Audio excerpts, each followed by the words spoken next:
Hello everyone, so welcome back to Volume classes, and this is the first chapter on history. What is history and why we should study history?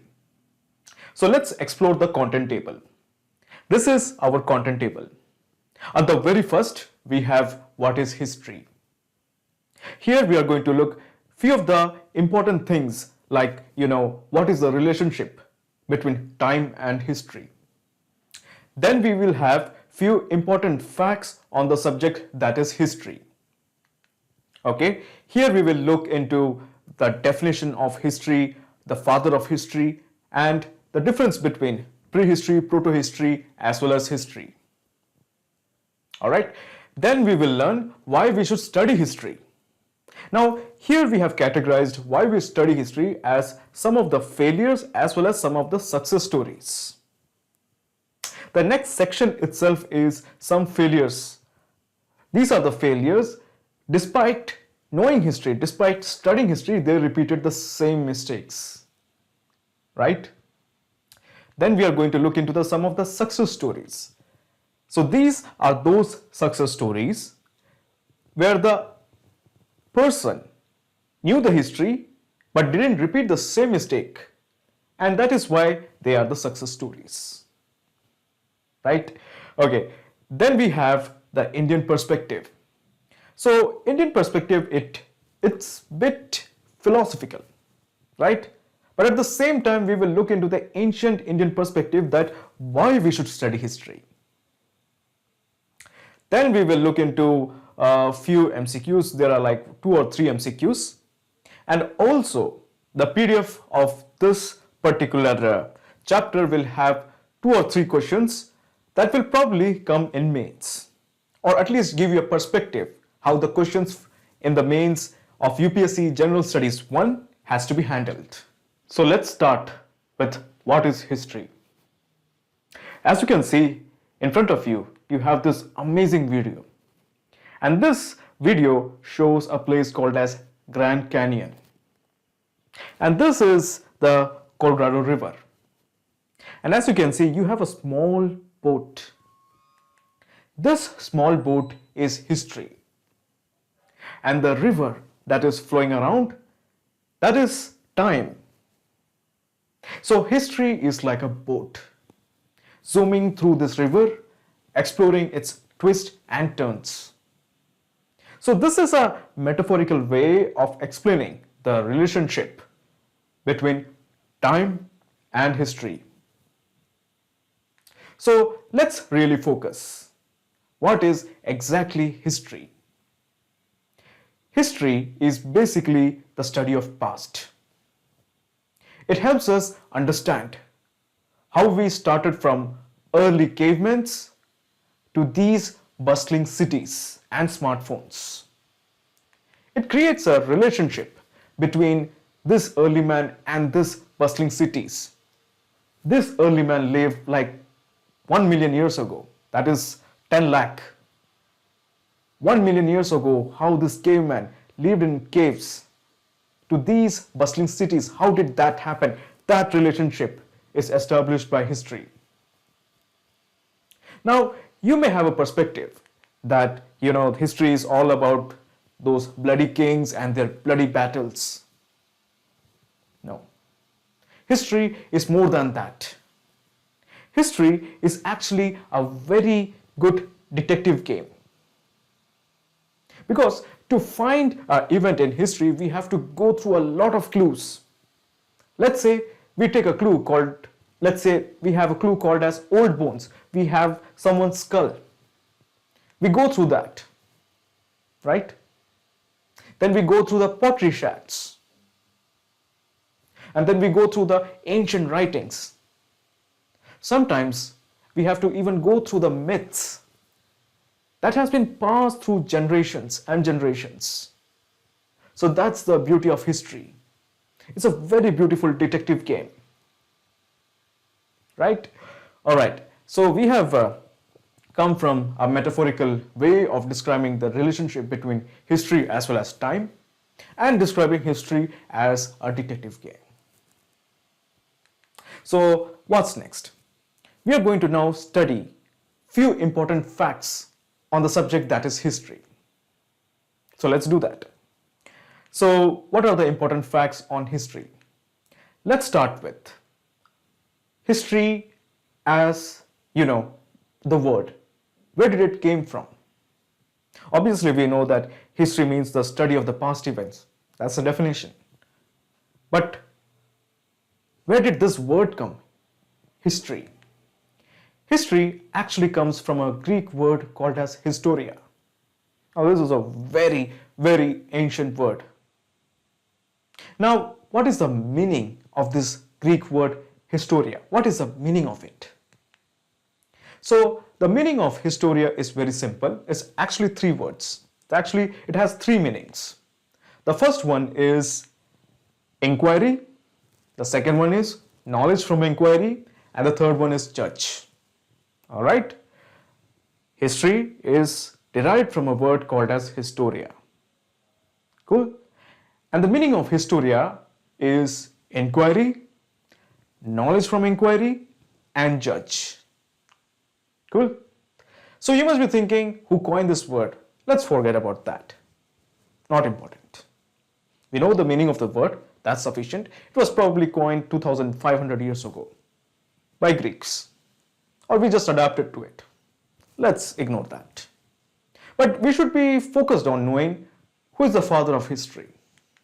So this gentleman, called as Herodotus, he is the father of history.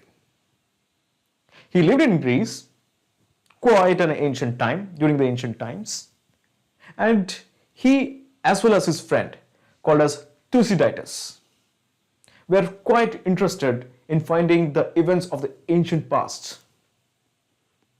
Now, they didn't simply rely on the myths from their mothers, no. They read ancient materials, they collected evidence, and came to a conclusion. So, in a very scientific way, they, got into the purpose of getting a story or getting to know the past event in a very scientific way. So that is why Herodotus is known as the father of history. But at the same time, he's also known as the father of lies, because he invented a lot of stories. Some of the stories were something like, in the subtropical regions of India, there are ants which brought out gold from insides of the earth. How stupid is that, right? Now, that is why he's known as the father of lies, because he invented a lot of myths. Of course, he, got evidences from the ancient writings and pottery shards, whatnot. But he also made his own conclusions. So that is why he's known as the father of lies. But for exam purpose, let's know him as the father of history. So moving on, we know that there was a period, right? There was a period where our ancestors were just interested in gathering food, right? We know that. We lived in caves and all those stuff. So where does that history comes in? How do we categorize that part of history, right? So that is why we have this whole division of history. We have prehistory, we have proto-history, as well as history. Once again, we have prehistory, proto-history, as well as history. So what is prehistory? Simply put, prehistory is that period of history before the invention of system of writing. There was no writing system. All right. Then what is proto-history? Proto-history is that period of human history where there are some records available, but these records are not sufficient, or these records are not decipherable. People can't understand what the system of writing is. Maybe the cavemen or the people of the ancient past wrote something, but we can't understand what they have written. So we can't bring out a full narrative. So that part of the history is known as the proto-history. And of course, history is that period of history where human history, where we have reliable records. Okay, so we have prehistory, proto-history, as well as history. Easy. So let's focus on bit more on prehistory. So what is prehistory? Okay, now what is the time period? Now we will focus on the time period of prehistory in our coming lectures, just for the glimpse, just to understand the basics. We are just going to assume that prehistory extends, a lot into the past. A lot. Let's say a million years. Quite a lot into the past. A million years. Okay, so during those times, what were our ancestors doing? Well, our ancestors were pretty much busy. They were hunting, they were gathering food. They didn't have or discover the system of writing. Quite old. As you can see, this gentleman here, he is our ancestor called as Homo erectus. Homo erectus. It's a species that went extinct. Right? So what was this guy doing that time? He was hunting, he was, building his own stone tools and discovering fire. He had his priorities. Hey, let's not focus on writing or, creating stories. Let's focus on food, survival. He was solely interested in survival and gathering food. Right? He did make the stone tools appear more sharper and sharper. And then he discovered fire, then wheel and all those stuff. So this is that phase of history, the prehistory, where we didn't have any system of writing. Cool? Okay.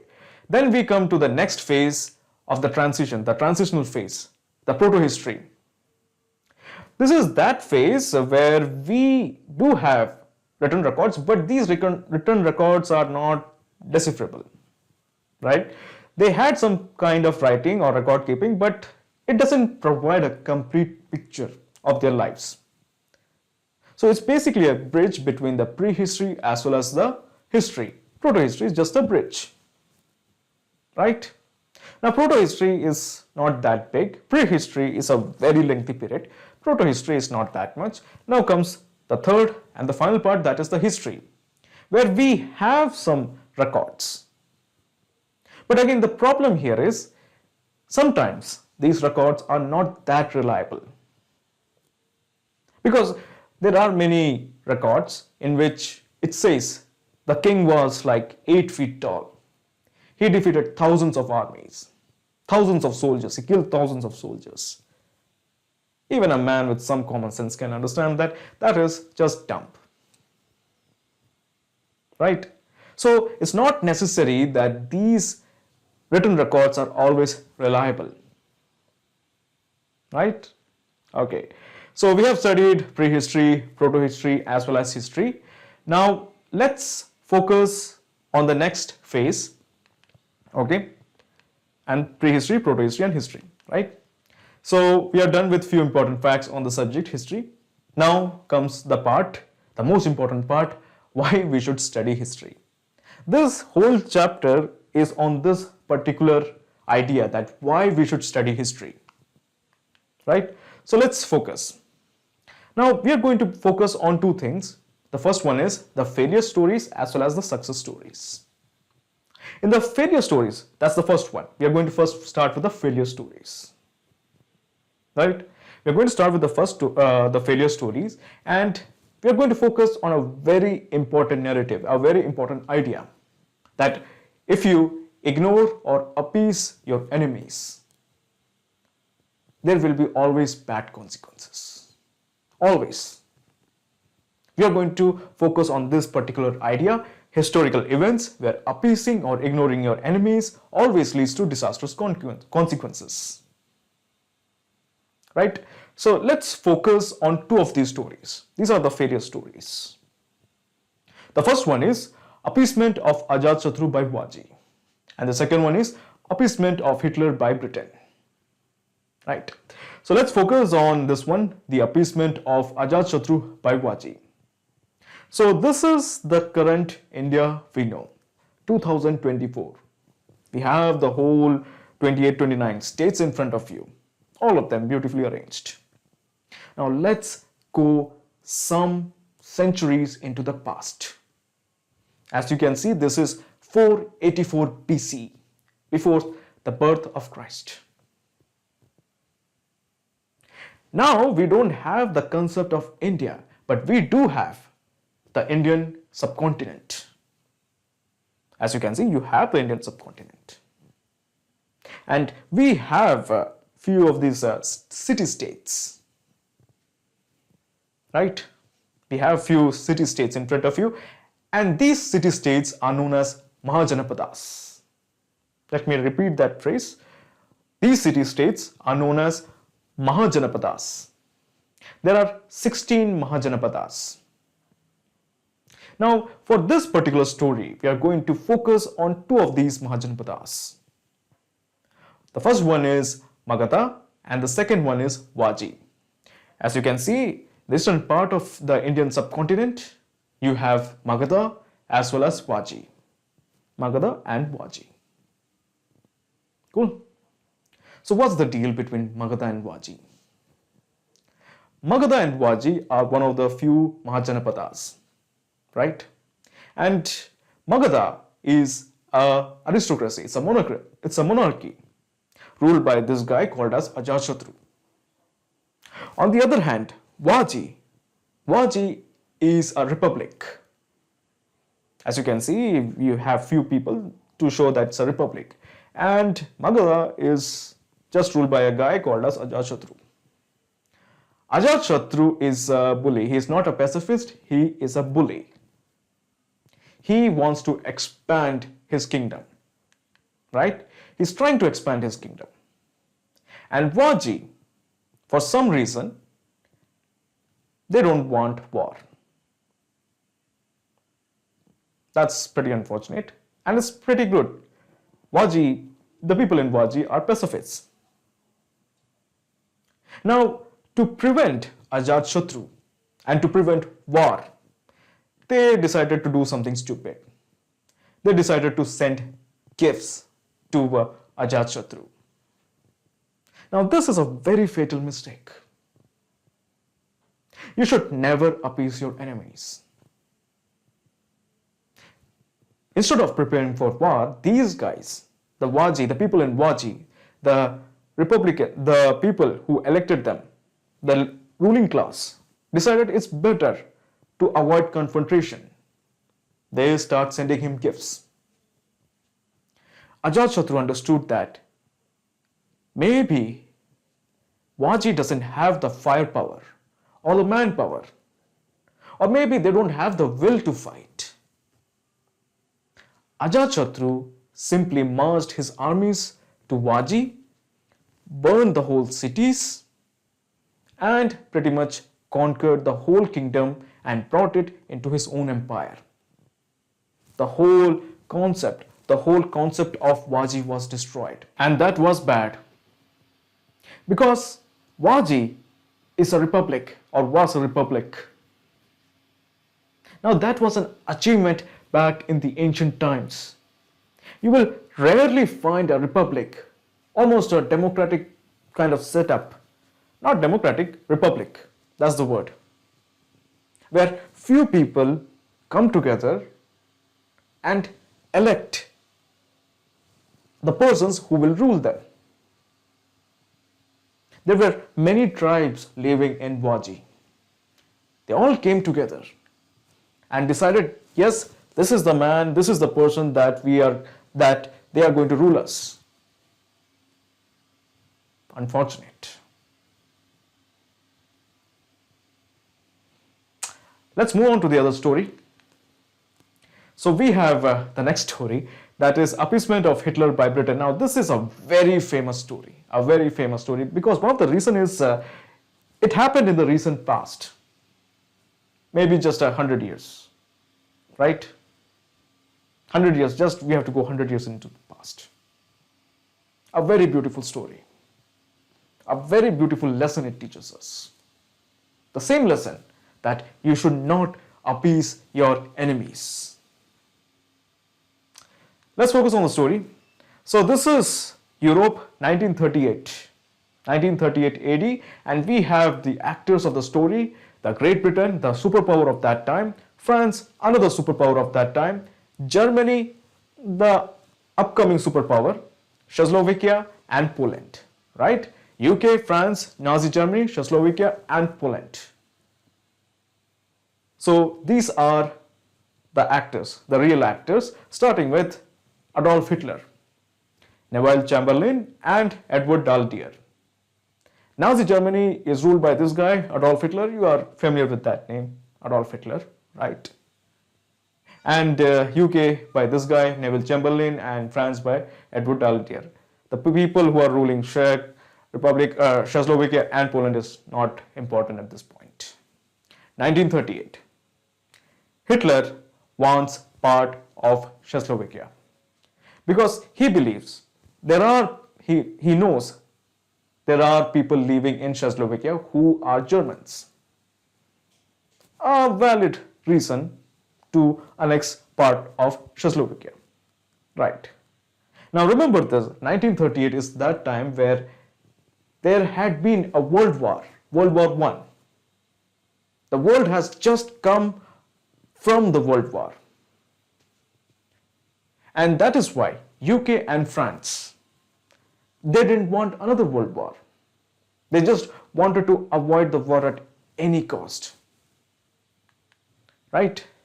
And that is why, without even consulting the Czechoslovakian government, the British government and the French government pretty much agreed, you know what, if you want parts of Czechoslovakia, Adolf Hitler, you can take it. Now this particular agreement is known as the Munich Agreement.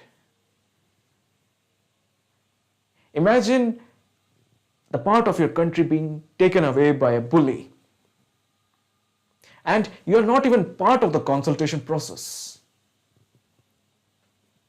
How bad it will feel as a Czechoslovakian.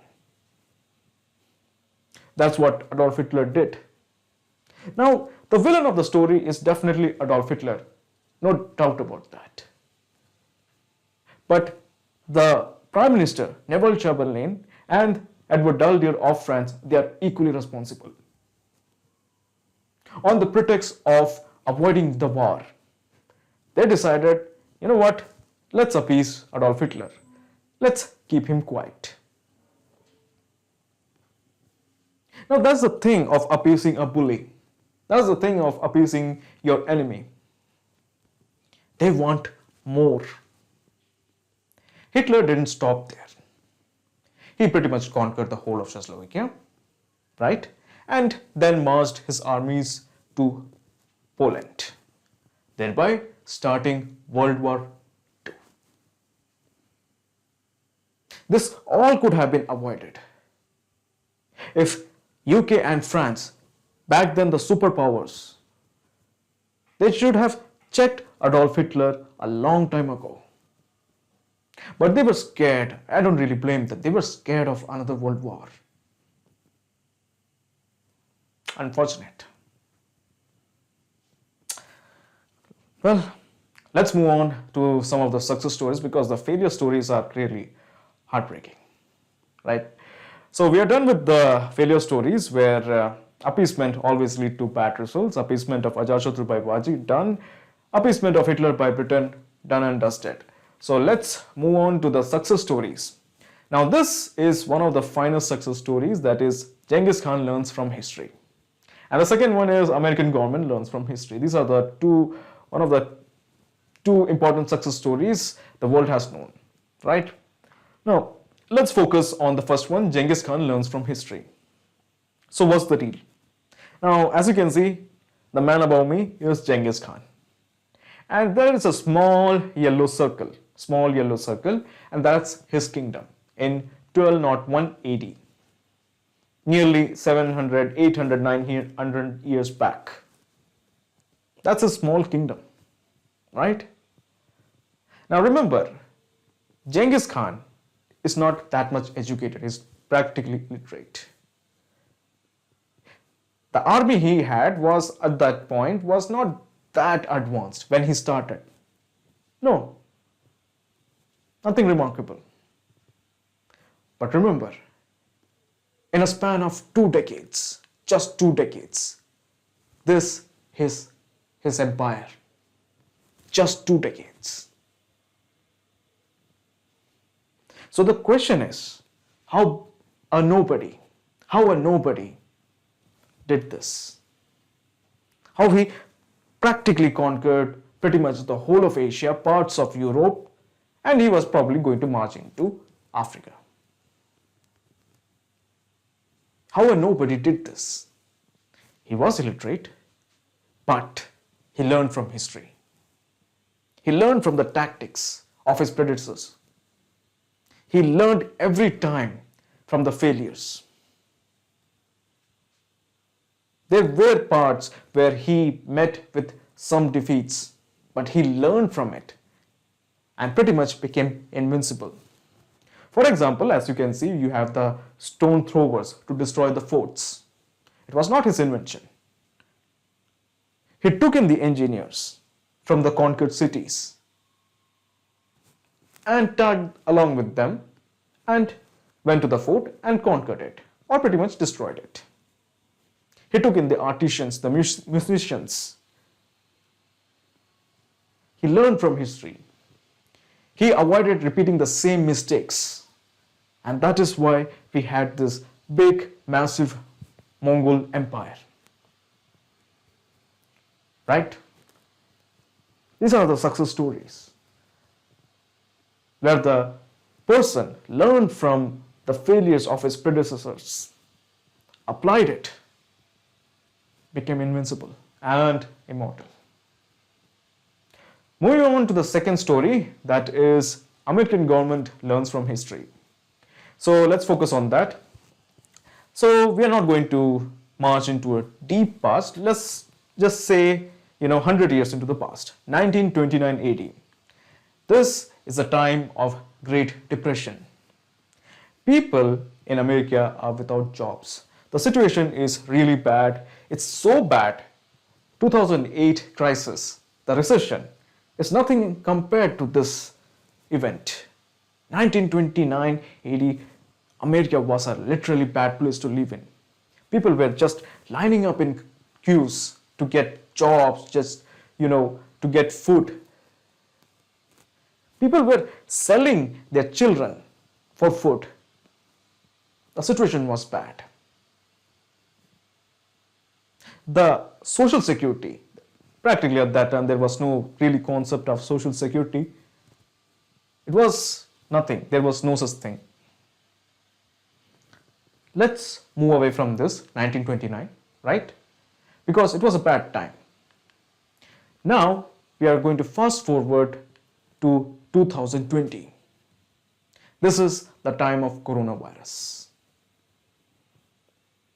As the person says, history keeps on repeating, right? This is the time of coronavirus, and we have once again shops being shut down, businesses being shut down, people without jobs, people standing in lines, people without food, they are just laid off. The same situation that happened 100 years ago is almost here, 1929, 2020. But this time, the government was pretty much ready. The government knew this situation was going to be bad until and unless they support their own people. This is where the federal government comes in. They start by giving stimulus checks. They start by giving, some of unemployment benefits. And there are parts where people are still living in their houses without paying rents. The government didn't want them to be evicted, so they started giving eviction moratoriums. So the government learned from history. Such events do come. When they come, we have to help our people. A very beautiful story. the American government learn from history. Right? All right. So we are done with the failure stories and the success stories. Now let's focus on the Indian perspective.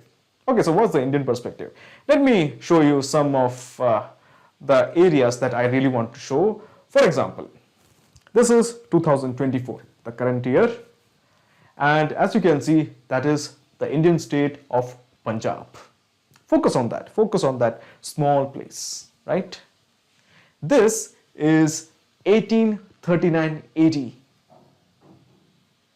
This is the empire, the Sikh empire of Maharana Ranjit Singh. See how big it is, right? All right. So let's move on. Let me show you another picture. This is the current Maharashtra, 2024 AD, just an Indian state, right? This is Maratha Empire. See how huge it is. Its empire actually stretched from the parts of Afghanistan and even Pakistan. That big it was. Moving on, we have this Andhra Pradesh, right? A state of India, 2024. And this is Satavahana dynasty, 125 AD. Let's say 100 years after the birth of Jesus Christ. See how big it is. Moving on, this is the current Rajasthan, 2024 AD. And this is Rajputana, 1111 AD, 1011 AD, sorry. Another change in geographical boundary, political boundary, right? This is the current state of Uttar Pradesh, 2024 AD. And this is the Mughal Empire, 1704, the time of Aurangzeb. This is the state of Bihar. And this is the Mauryan Empire in 250 BCE. See the extent of it. Pretty much it covers the entire Indian subcontinent. See that beautiful, beautiful empire. But now it's something like this. From this to this. Now that's the idea I want to teach you. The geographical boundary, the political boundary keeps on changing. People's lives keeps on changing. But the culture, it's still there. Culture survives for a significant period of time. Right? So that's one Indian perspective. Now we are going to look into the perspective of an ancient sage, ancient man, ancient monk. And his name is Chanakya. So this guy lived a long time ago. Kautilya or Chanakya, that's the name that you want to go with. He wrote a book called as Arthashastra. And he believed that the kings, the monarchs, they should learn from history. They should study history. The reason he mentioned why the kings should learn history, because it's a valuable source of knowledge. Because history keeps on repeating. The kings could learn a lot of that.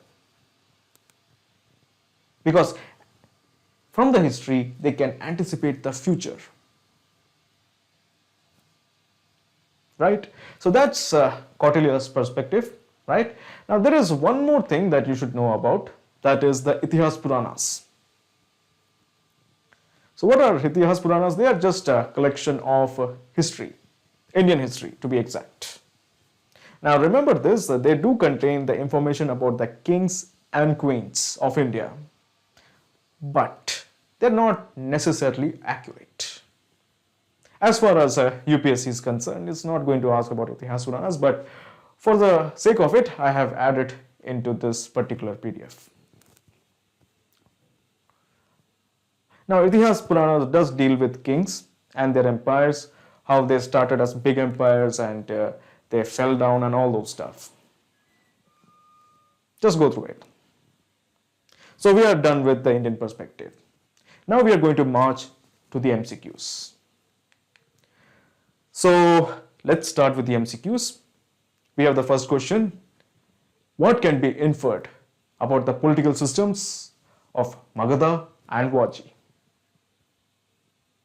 The first option is Magadha was a centralized monarchy, while Vaji was a decentralized confederacy. Option B, Magadha and Vaji were ruled by absolute monarchs. Option C, Vaji's internal divisions weakened its ability to resist Magadha. Option D, Magadha's superior political organization contributed to its victory over Vaji. Now, this story we have learned, these are the Mahajanapadas, and we have the state of Magadha and Vaji, right? We know this. Now, Magadha was ruled by this guy called as Ajatashatru, and Vaji was a republic. So, I think our first option is correct. Magadha was a centralized monarchy, while Vaji was a decentralized confederacy. Now, the problem with the second option, that is B, both Magadha and Vaji were ruled by absolute monarch. This is opposite to the first. So option B is definitely wrong.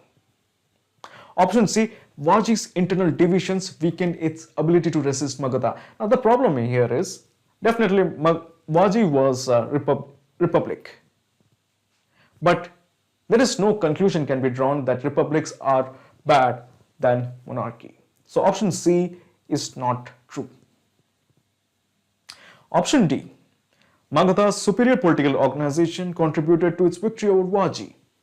Now again, the problem here is, it cannot be inferred that it's due to the monarchy Magadha won. That's not true. So the only option is Magadha was a centralized monarchy while Vaji was a decentralized confederacy. Option A. Moving on, the second question. Which of the following best describes the main source of historical knowledge? Oral histories only, written documents only, investigation and interpretation of various sources, and the fourth one, none of the above. The correct answer is investigation and interpretation of various sources.